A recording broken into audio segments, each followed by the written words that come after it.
Hello students, आप सभी का हमारे इस यूट्यूब चैनल में स्वागत है।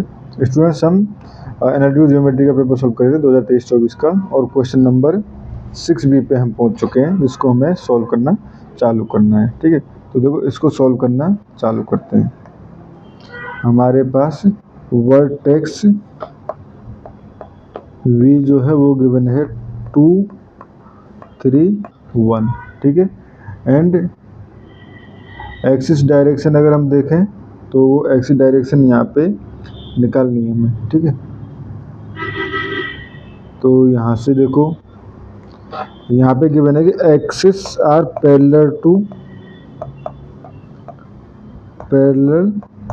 To minus x equal to y, y two equal to z. तो इसको मैं ऐसे लिख सकता हूँ, x upon minus 1 equal to y upon 2 equal to z upon 1। ठीक है, तो यहाँ से डायरेक्शन क्या हो जाएंगी, डायरेक्शन हो जाएंगी -1, 2 एंड 1। ठीक है स्टूडेंट्स, ये हो गया हमारे पास। अब जो मेन है हमारे पास, angle between axis and any generator is constant. ठीक है, ये होता है हमारे पास एंगल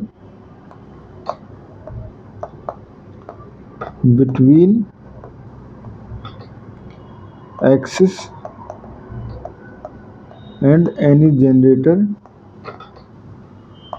इज कांस्टेंट।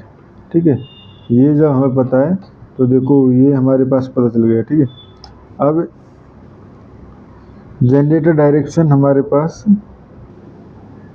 गिवन है क्या क्वेश्चन? जनरेटर हैविंग डायरेक्शन जो है वो हमारे पास है 1, -1 एंड 2। ठीक है, तो यहाँ से यहाँ से लिख लीजिए पहले, जनरेटर्स डायरेक्शन जो है वो हमारे पास G इक्वल टू 1, -1 एंड -1। ठीक है, एंड अगर मोड ऑफ जे निकाला जाए तो 1 का स्क्वायर ये हो जाएगा हमारे पास √3। ठीक है, ये हो गया हमारे पास। ठीक है स्टूडेंट्स, तो यहाँ से ठीक है, अब ये हो गया। ठीक है, तो अब यहाँ से अगर मैं यूनिट वेक्टर निकालना चाहूँ तो बेसिकली यूनिट वेक्टर या हम कहें जी वेक्टर। ठीक है, जी वेक्टर इक्वल टू ये हो जाएगा 1/√3, 1, -1 एंड 1। ठीक है, एंड एक्सिस डायरेक्शन अगर हम निकालना चाहें, एक्सिस डायरेक्शन, तो ये हमारे पास इस पॉइंट से ये हो जाएगा हमारे पास ए वेक्टर इक्वल टू, मैं देना चाहूँ इसको तो पहले तो मॉड्यूलस इसका निकालना पड़ेगा। तो मॉड्यूलस हो जाएगा हमारे पास 1 + 4 + 1 का रूट। ठीक है, तो 1/√6, तो ये हो जाएगा 1/√6, 1, -2 एंड 1।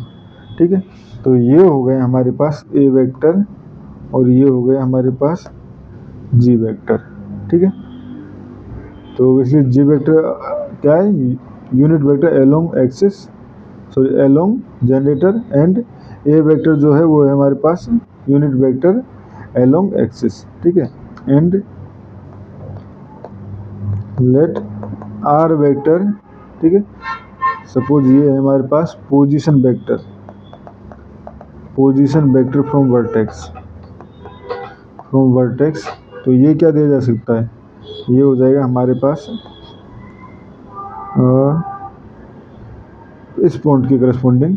ठीक है, तो ये हो जाएगा आर वेक्टर इक्वल टू, क्योंकि हमारे पास पॉइंट जो गिवन था वो मैंने 2, 3, 1 लिखा है, तो ये हो जाएगा हमारे पास x - 2, y - 3 एंड z - 1। ठीक है स्टूडेंट्स, ये हो गया हमारे पास। ठीक है, तो यहाँ से हमारे पास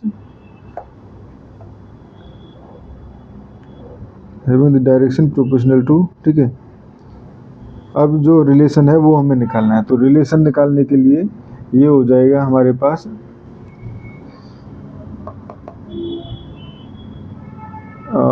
R वेक्टर ए वेक्टर का square equal to r vector dot g vector का स्क्वायर। ठीक है स्टूडेंट्स, तो basically angle between axis and generator जो है वो कांस्टेंट होते हैं जो कि इस कंडीशन से दिए जा सकते हैं। ठीक है, अब r vector dot a vector, ठीक है, तो ये हो जाएगा हमारे पास 1/√6 तो है ही। ठीक है, तो ये हो जाएगा 1/√6 और ये हो जाएगा x-2। ठीक है, वहाँ पे 1/√6 से मल्टीप्लाई था। ठीक है, इसका स्क्वायर। ठीक है, तो ठीक है, ये तो हमारे पास क्रॉस प्रोडक्ट है, उसके बाद मल्टीप्लाई करना है ना, प्लस उसके बाद आ जाएगा हमारे पास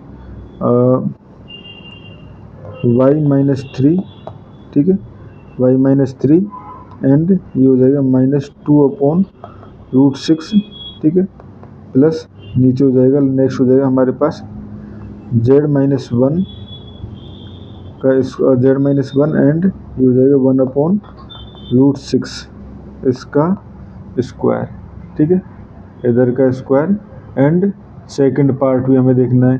ठीक है, तो second part R dot g vector, तो यहाँ से हो जाएगा हमारे पास 1/, ठीक है, सॉरी x-2 तो रहेगा ही, x-2 में पहले लिख लेता हूँ y+3 sorry y-3 and z-1। ठीक है, एंड आर वेक्टर जो है 1/√3 -1/√3, तो 1/√3 प्लस ये हो जाएगा -1/√3।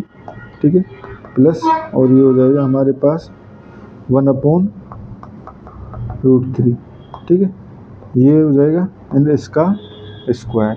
ठीक है स्टूडेंट्स, अब ये जो है वो बेसिकली कैलकुलेशन का पार्ट है। ठीक है, तो जब आप इस क्वेश्चन को सॉल्व करोगे इन कैलकुलेशन को, तो आपके पास जो एग्जैक्ट गिवन इक्वेशन है वो आ जाएगी। ठीक है स्टूडेंट्स, तो इस वीडियो में इतना ही। Thank you.